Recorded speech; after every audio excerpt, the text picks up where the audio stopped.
आज हम चर्चा कर रहे हैं भजन का रहस्य क्या है। शास्त्रों को देखने पर यह पता चलता है कि जो कर्तव्य हमारा है उस कर्तव्य को धर्म का आधार मान करके भगवान की प्रसन्नता के लिए करना, ये भजन का मर्म है। इसलिए भगवान गीता में कहते हैं स्वास्वः कर्म निरतः संसिद्धिम लभते पराम। ये नहीं कह रहे कि सबको सन्यासी बनना चाहिए या सबको ब्रह्मचारी रहना चाहिए, सबको जंगल में जाके महात्मा बन जाना चाहिए, साधु बाबा बन जाना चाहिए तो सबकी मुक्ति होगी, सिद्धि प्राप्त होगी। नहीं, भगवान कह रहे, कोई और नहीं बोल रहा है। जिनके हाथ में सब कुछ है, निर्णय जो जज हैं, सबसे बड़े सुप्रीम जज हैं, वो स्वयं कह रहे हैं स्वस्वः कर्म निरतः संसिद्धिम लभते पराम। परम सिद्धि माने मोक्ष, भगवत प्राप्ति। वो कैसे संभव हो जाएगी? बोले स्वस्वः कर्म निरतः। इसलिए अर्जुन को जब परिजनों को सामने खड़ा हुआ देख करके महाभारत के युद्ध के मैदान में जब भय हुआ और भ्रम हुआ, तो भगवान ने ये नहीं कहा कि चलो ठीक है तुम धनुष रख दो और जंगल में चले जाओ। अर्जुन को भी यही भगवान कह रहे कि आप अपना कर्म कीजिए। कर्मण्येवाधिकार रस्ते माँ फलेषु कदाचना माँ कर्मफल हेतुर्भूमा ते संगो अस्तु कर्मणि।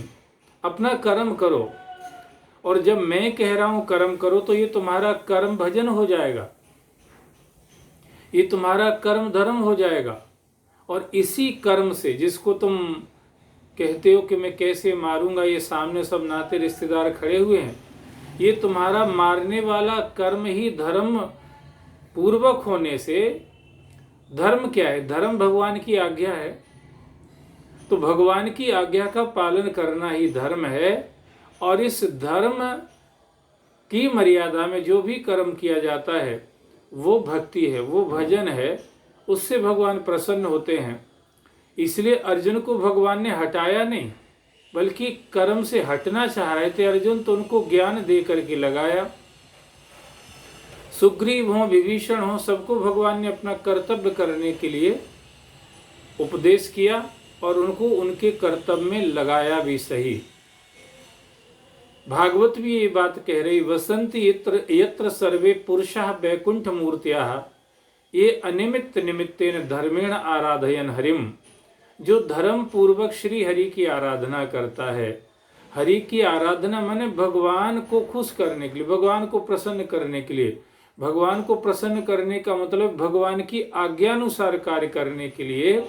जब हम अपने कर्तव्य को, जो हमारा कर्तव्य है, जहाँ हम हैं आज जिस स्थिति में हैं, वहाँ पर जब हम धर्म पूर्वक अपने जीवन के कर्म के ताने बाने को बुनते हैं कि मैं ऐसा करूँगा तो इससे मेरा प्रभु, मेरा परमात्मा, मेरा भगवान प्रसन्न होगा, इस तरह से जब हम कोई कर्म करते हैं तब वो भजन बन जाता है।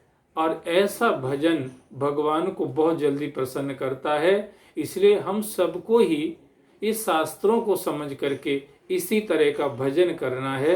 यही भजन का मर्म है। धन्यवाद।